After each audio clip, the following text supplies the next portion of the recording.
Serap petitions African Commission over harassment of Surties and Falana.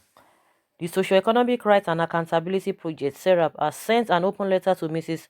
Suyata Megad, chairperson of the African Commission on Human and People's Rights, and the Commission's members, requesting them to urgently intervene and put pressure on the Nigerian authorities and their agents to immediately end the intimidation and harassment of detained journalists and activists Omoyele Sowore and Olawale Bakari.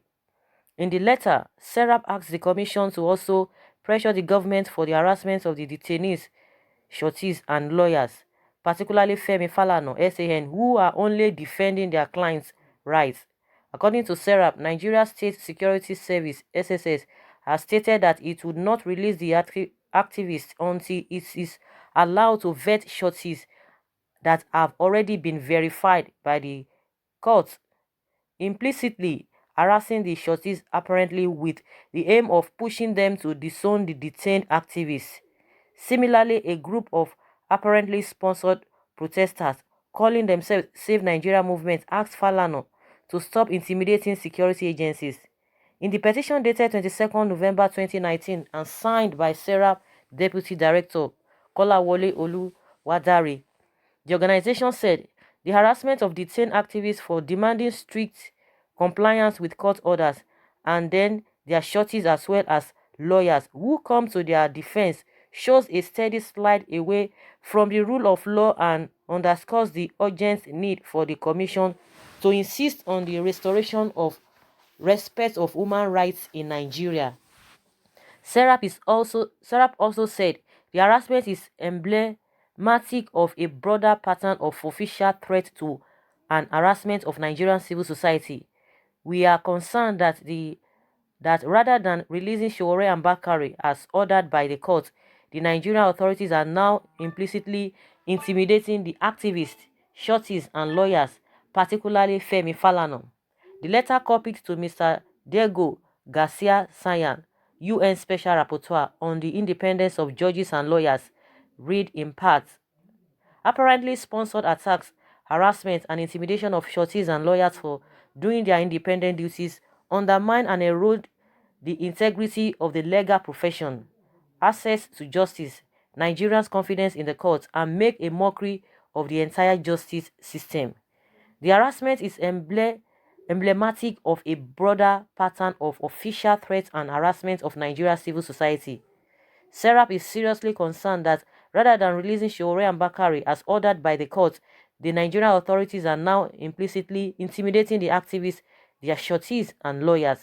Serap condemns the issue of apparently sponsored protesters to harass and intimidate Sowore and Bakari's lawyers, particularly Femi Falana.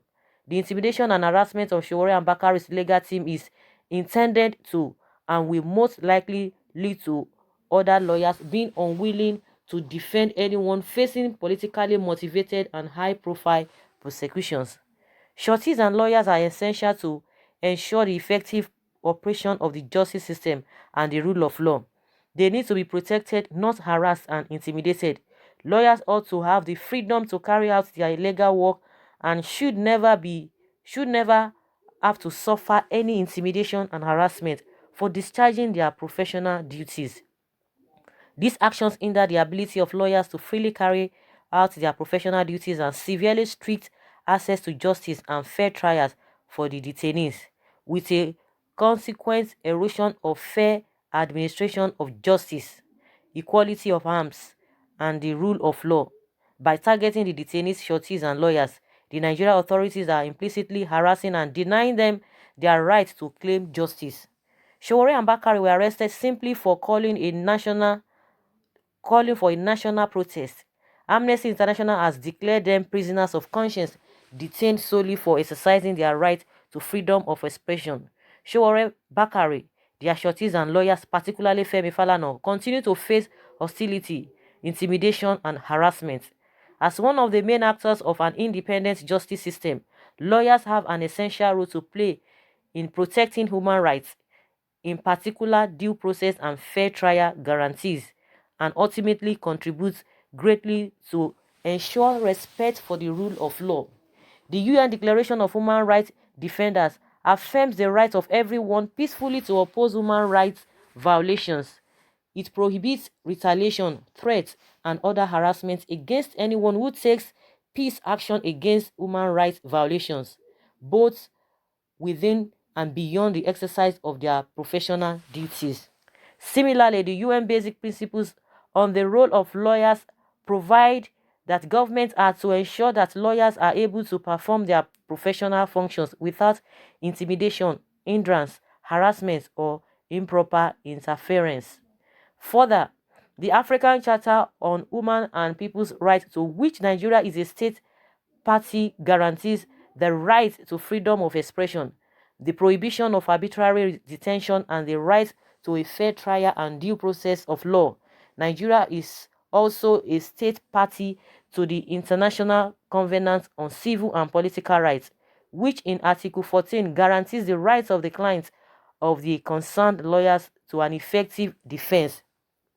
Nigeria State Security Service (SSS) has continued to refuse to release Omoyele Sowore and Olawale Bakare despite court orders.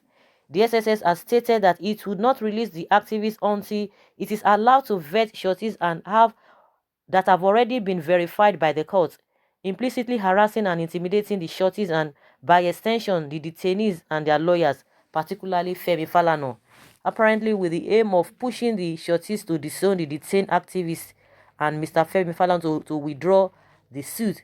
However, under Nigerian law, the SSS does not have any power to vet shorties. Also, a group of apparently sponsored protesters calling itself Save Nigeria Movement asked Femi Falana to stop intimidating security agencies. The group recently held a rally in Abuja to say enough is enough to Femi Falana. The group held up banners conveying their remonstrances such as Falana, stop blackmailing Nigerian military, and Falana, enough is enough. Serap therefore urged Mrs. Mega and the Commission's members to urgently put pressure on the Nigerian authorities to stop apparently targeted harassment and intimidation of Sowore, Bakari, their shorties and lawyers, particularly Femi Falana, and those working closely with them. Take measures to protect shorties and lawyers so that they can perform their duties without intimidation, harassment, or improper interference.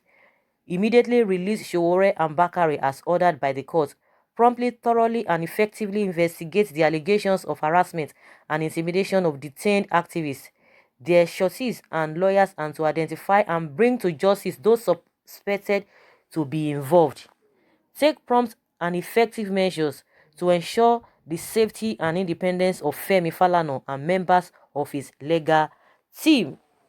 So guys, kudos to those who are still standing, those who are not wearied, those who are not tired, those who are not intimidated, because with the look of things, I don't know what is happening again in Nigeria. Everybody is docile.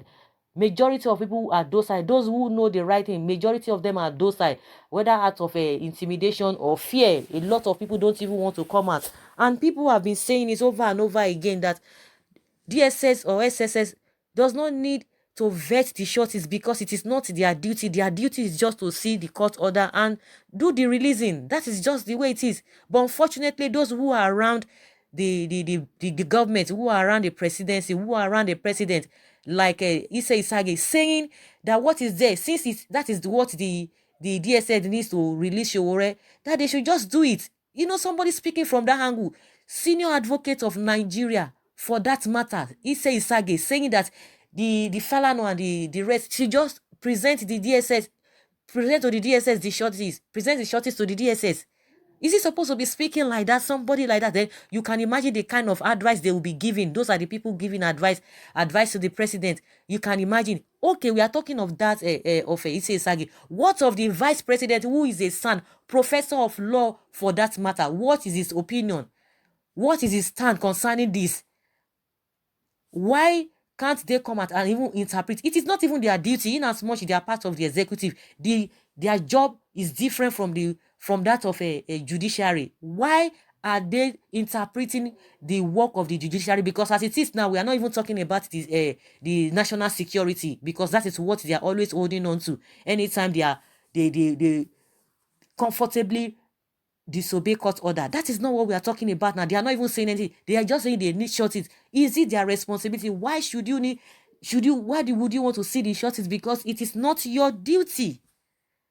This is really, really pathetic. I think this Serap, they should continue. As many people they can contact, as many whatever they can, those who they can speak with, because I see no reason why they need to be begging the presidency to release these guys. That is my opinion. So guys, leave your opinion and let's hear your take concerning this letter written by Serap. Thank you very much. Bye.